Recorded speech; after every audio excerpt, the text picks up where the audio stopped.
Very Odd Caster is filmed in front of a dead audience. 1, 2, 3, 4.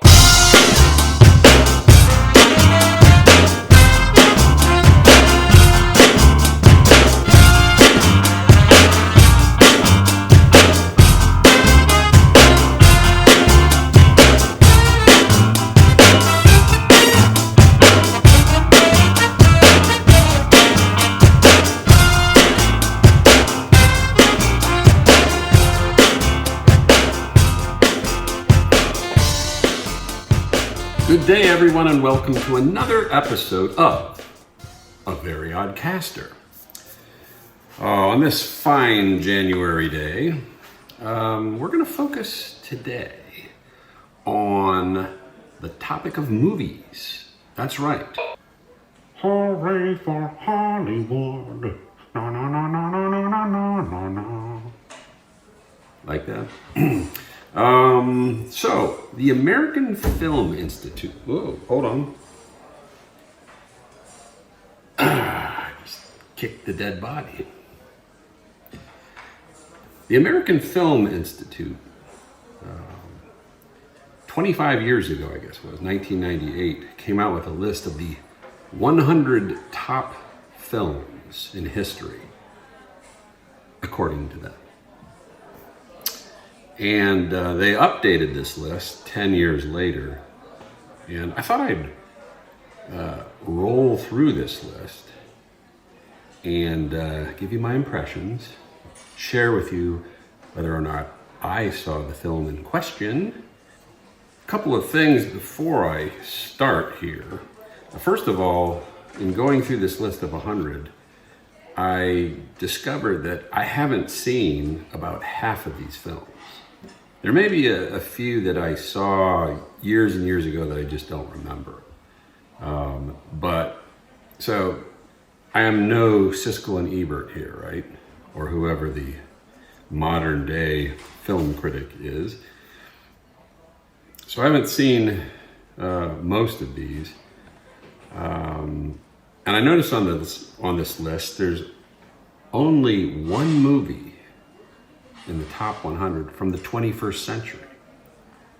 So does that sound like it was a bunch of old folks that made this list? I think it does. And then the third thing I noticed about this list of 100, I only counted 4 comedies on this list. That's way too few, for sure. There were some glaring omissions. Animal House wasn't there. Caddyshack wasn't there. More recently, The Hangover wasn't there. Something About Mary, you know. Who couldn't use a little hair gel right about now? So only 4 comedies I counted on this list of 100. But now I'm going to get started. I'm going to work my way backwards. So we're going to start with number 100, a movie from 1959 called Ben-Hur. Have not seen it, and I can't help but wonder if this was the first cinematic attempt to change pronouns.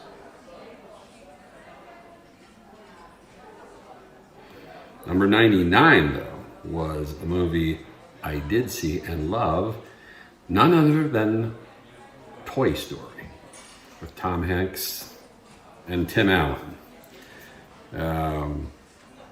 Toy Story was a great film, and anyone who is a parent is grateful for Toy Story because on road trips, the kids will stay entertained forever.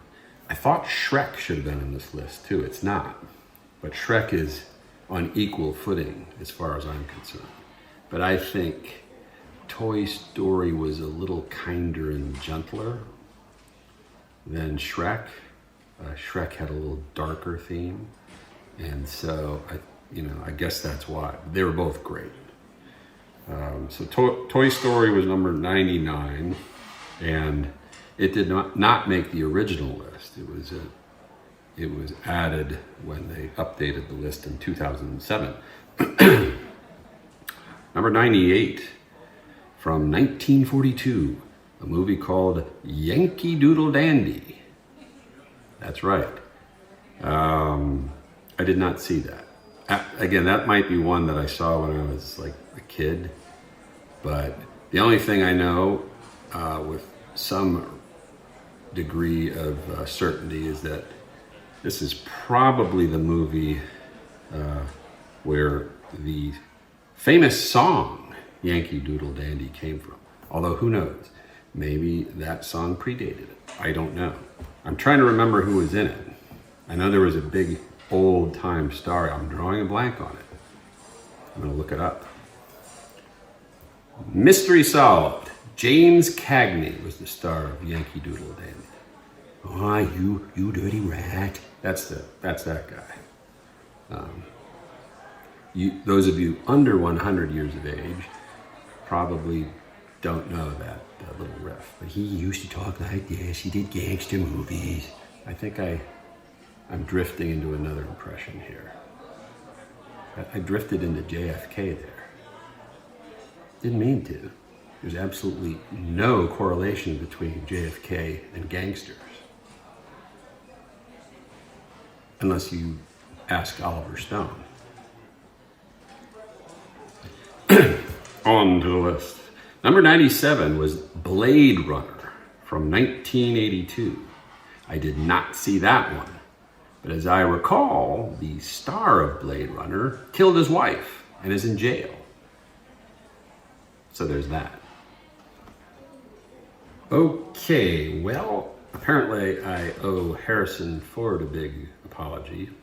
I was conflating the movie Blade Runner with the nickname for this guy who committed murder.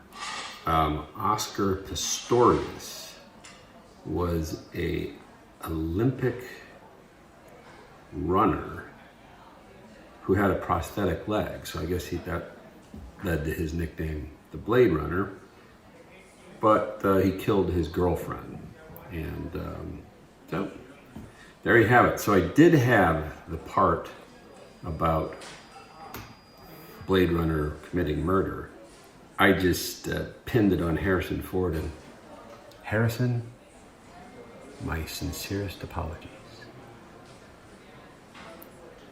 Number 96 on this list was Do the Right Thing, a Spike Lee joint.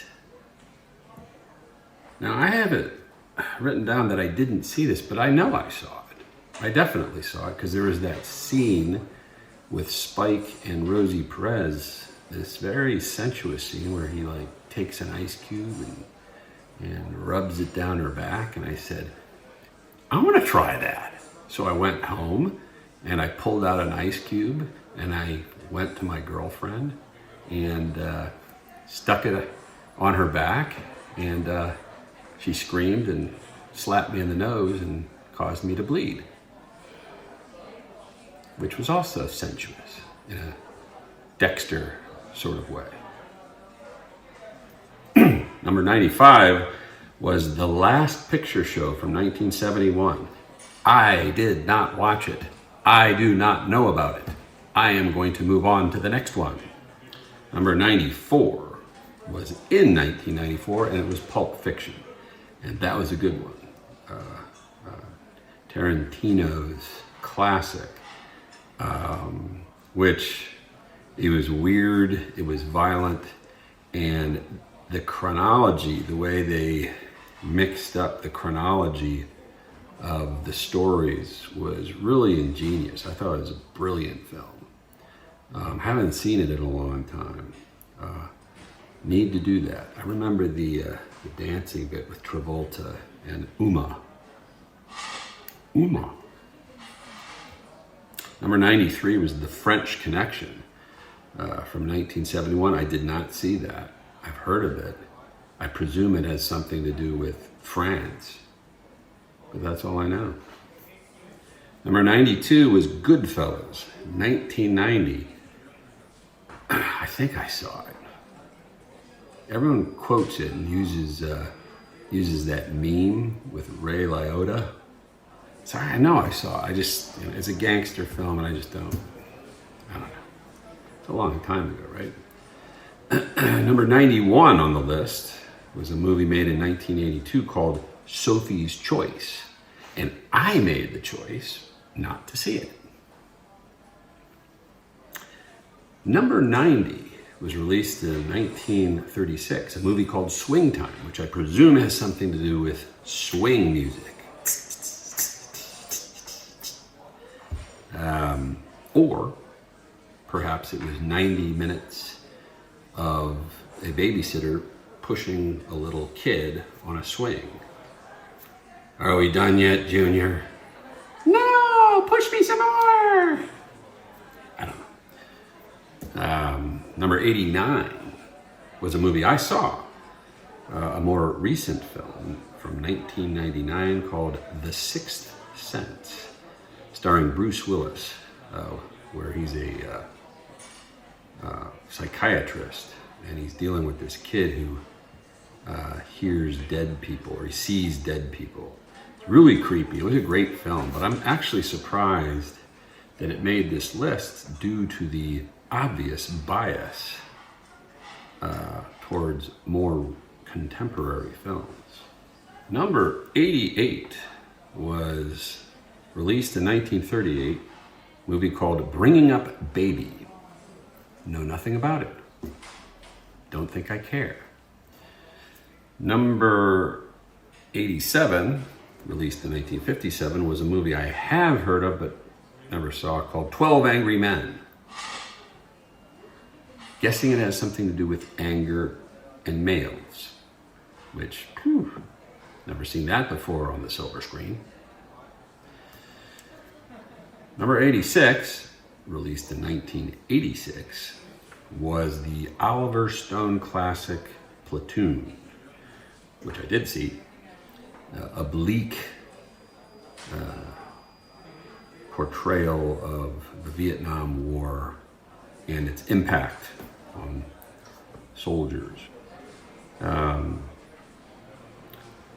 course, when I think of Platoon, I can't get that scene from The Naked Gun out of my mind. That's where Leslie Nielsen hooks up with Priscilla Presley, and they're falling in love, and they show them out, having picnics and holding hands and running along the beach and doing all these things, and all this chirpy Herman's Hermits music going on. And then they come out of the movie theater and it's Platoon, and all these people are coming out of it looking like just depressed, like, oh my God, that was horrible.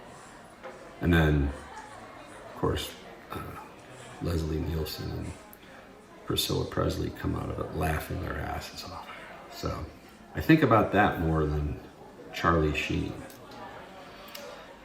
Number 85 was A Night at the Opera from 1935, which I did not see. Number 84 was from 1969, Easy Rider with Dennis Hopper and Peter Fonda, to name a couple. Was Nicholson in that one? He may have been in that one. The young Nicholson. I saw that, or at least parts of it. Weird film, 1960s film, kind of druggy type thing. Number 83 was James Cameron's Titanic, which I did see. And, by the way, here's my impression of the love scene from Titanic. Watch.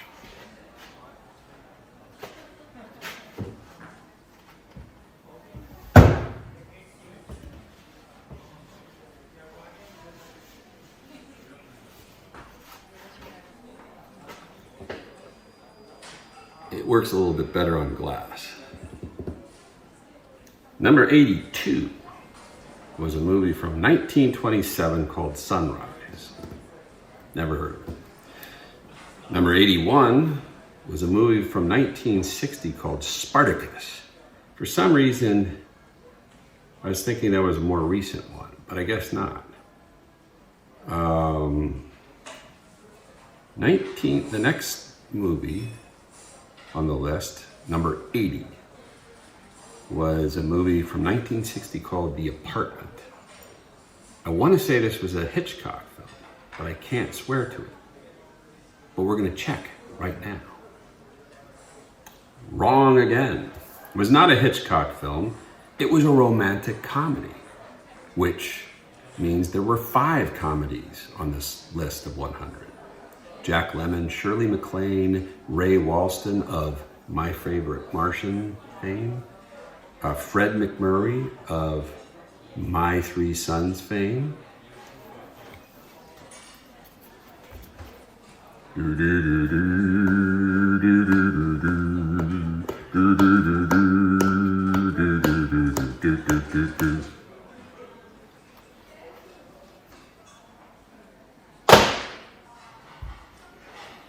I'll be here every Thursday.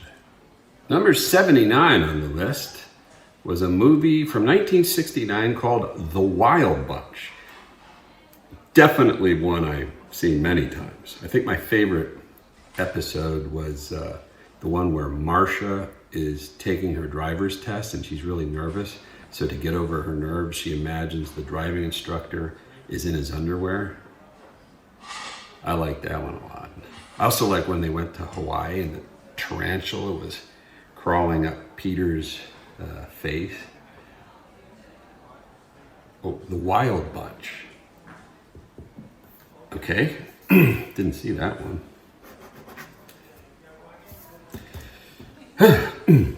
Number 78 was a movie called Modern Times, released in 1936, which is not modern, and therefore I have no idea what it's about.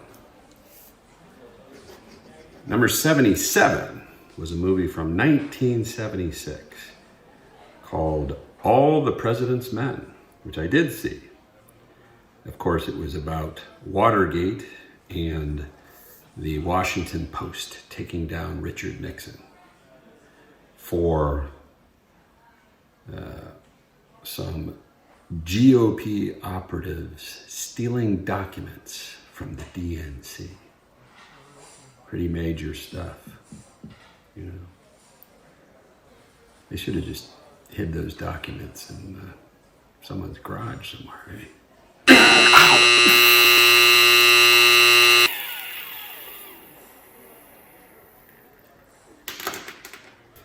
Next on the list at number 76 is Forrest Gump, one of my favorites from 1994. It was a great film. You ever played a game where you substitute Forrest Gump with some other historical or notorious character? Like, could you imagine if it was like Charles Manson as Forrest Gump, you know? No, okay. Number 75 was In the Heat of the Night from 1967. Used to watch the TV show with Carol O'Connor. Never saw the movie. So, I don't think I did. Number 74 was one of my favorites, Silence of the Lambs. Woo! Man, that was intense. Jodie Foster is a fantastic actor. And she's great in that, as she is in most things. And Anthony Hopkins, whew, man, he was the ultimate in creepy. The blue eyes that just, oh my God. The evil in those eyes. It was great. A great film. Although my favorite character was the dog Precious. Number 73 on the AFI list was one of my all-time favorites, Butch Cassidy and the Sundance Kid. I just loved that movie. Just loved it. And by the way, that leads me to an observation that this list of 100 does not include the other great Paul Newman and Robert Redford film, The Sting, which is Also one of my favorite films. So it is a flawed list for sure. Number 72, The Shawshank Redemption. I did not see that. I should have. That's Morgan Freeman, but I didn't see it. The next film on the list, number 71, Saving Private Ryan. Another brutal war movie that I did not see. I don't think. But number 70 is a movie I did see, A Clockwork Orange. I loved that film. It was creepy. And the singing in the rain bit was just great. Singing in the rain. Ooh. Yeah, pretty psychotic. Number 69 was a romantic comedy it was released in 1982, starring Dustin Hoffman, Tootsie, which is the movie where he's a newscaster. I think he gets fired or something, and he's middle-aged and he's kind of going nowhere. So to jumpstart his career, he dresses in drag and gets hired as a woman. They think he's a woman, and he becomes a star. And would that movie fly today?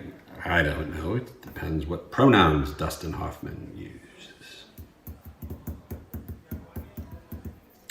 1992 was the next movie, Unforgiven. It's number 68 on the list. I remember something about it, but I didn't see it. Number 67 was a classic called Who's Afraid of Virginia Woolf from 1966. Did not see it. Number 66 was Raiders of the Lost Ark. That's a story about this guy with a prosthetic leg who murders his wife. No. Don't be mad at me, Harris.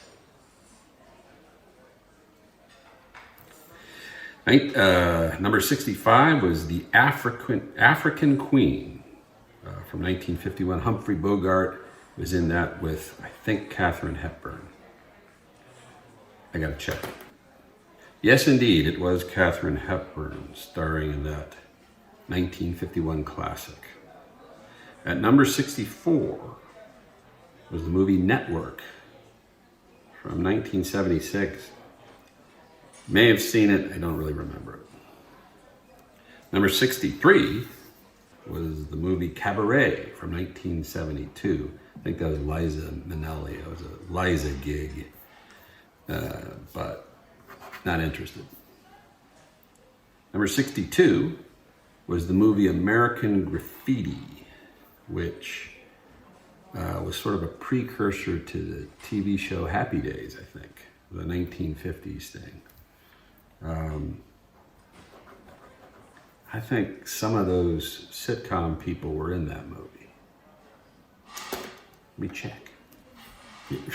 Yeah, I'll say it was some of the Happy Days cast. Ron Howard was in it. And Cindy Williams, who was Shirley, who got her start on Happy Days. And Richard Dreyfuss was in there, hunting the great white shark. No. Number 61 on this list was Sullivan's Travels, not to be confused with Gulliver's Travels. I don't know who Sullivan is. Don't know anything about it. Number 60 was the Marx Brothers classic Duck Soup, which is widely recognized as one of the top comedies of all time. And anything with the Marx Brothers can't be bad. And I did see that at some point, but I can't remember it. But I should watch it again. It came out in 1933. Number 59 on this list was a movie called Nashville from 1975. I'm not familiar with it. Let me take a quick look. Yeah, I'm not familiar with Nashville, but there are some people in there I am familiar with, including Shelley Duvall, the beleaguered wife of Jack Nicholson in The Shining. And the star was Keith Carradine, who I just saw in Dexter. And here's my impression of Keith Carradine in Dexter. It's Lundy, for those who know what I'm talking about. Okay. Number 58 was the movie The Gold Rush, released in 1925. Boy, we all remember that, don't we? Guessing it has something to do with the migration west to go look for gold. Just a hunch. Silver, gold, Rudolph, with your nose. Oh, never mind. Number 57 was a classic from 1976, Rocky, which I've seen a million times. Loved it. There were several good Rocky movies, but the original was the best. And I love the backstory that Sylvester Stallone held out to star in it himself, because he was a relatively unknown actor. I think he had been in Lords of Flatbush and lots of porn movies. So, didn't see any of them. Rocky was great. Yo, Adrian, So my favorite Rocky movie was either the original Rocky or Rocky 7, which was Rocky Meets Bullwinkle. Rocky! Thank you. Number 56 on this list was the movie Jaws from 1975, which I saw and it scared the crap out of me. Starring Roy Scheider, Robert Shaw, and of course Richard Dreyfuss as the angst-ridden high school graduate Curtis Henderson. I've got like movie buff dyslexia, don't I? Yeah. Number 55 was the old movie North by Northwest, 1959. I thought that was a Hitchcock film. If it was, I probably saw it. But I'm gonna have to check that. And at last, I am correct. It was a Hitchcock film with Cary Grant in the lead. Number 54 was MASH, the movie from 1970. I probably saw it. I don't really remember it. I sure saw the TV show a lot. But a little fuzzy on the movie. But it's ranked as the 54th best movie of all time here by the AFI. Number 53 was The Deer Hunter from 1978. And I did see that, and that was intense. That was really intense. Me so horny, me love you long time. I hope I got that one right. Well, I'm back to my losing ways. That was not from The Deer Hunter. Oh, maybe The Deer Hunter was a sequel to Bambi. I did see the movie. I swear. Number 52 on the list is Taxi Driver from 1976, starring Robert De Niro and the debut of the aforementioned Jodie Foster. That was a great film. Of course, poor Jodie, that was the inspiration for John Hinckley, that performance by Jodie.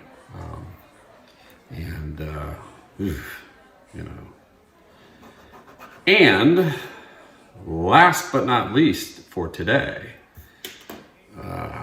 number 51, West Side Story, which I did see with the beautiful Natalie Wood and those vicious street gangs. Nothing is as chilling as a street gang approaching you, snapping their fingers.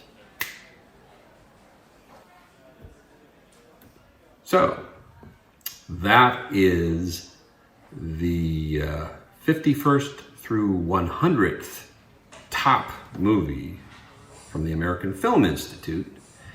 Next week, we will cover the top 50, and we'll see how many I can butcher at that time. Okay, before we go, we have the Final Four of the NFL playoffs this weekend. We've got Cincinnati at Kansas City. I'm going to pick Cincinnati. They're on a roll. I kind of don't like them. I do like Joe Burrow. And Mahomes is hurt. And in the NFC, Philadelphia is rolling. They're at home, and I pick San Francisco. That's going to be my Super Bowl. Cincy and San Francisco. We'll see. Anyhow, that's it for me. Next week, we will do the rest of that list of 100 top films as outlined by the American Film Institute. Have a good day. And if you have any input about the greatest films, maybe you've got your own list, please write to veryoddcaster@gmail.com. That's veryoddcaster@gmail.com. Good afternoon.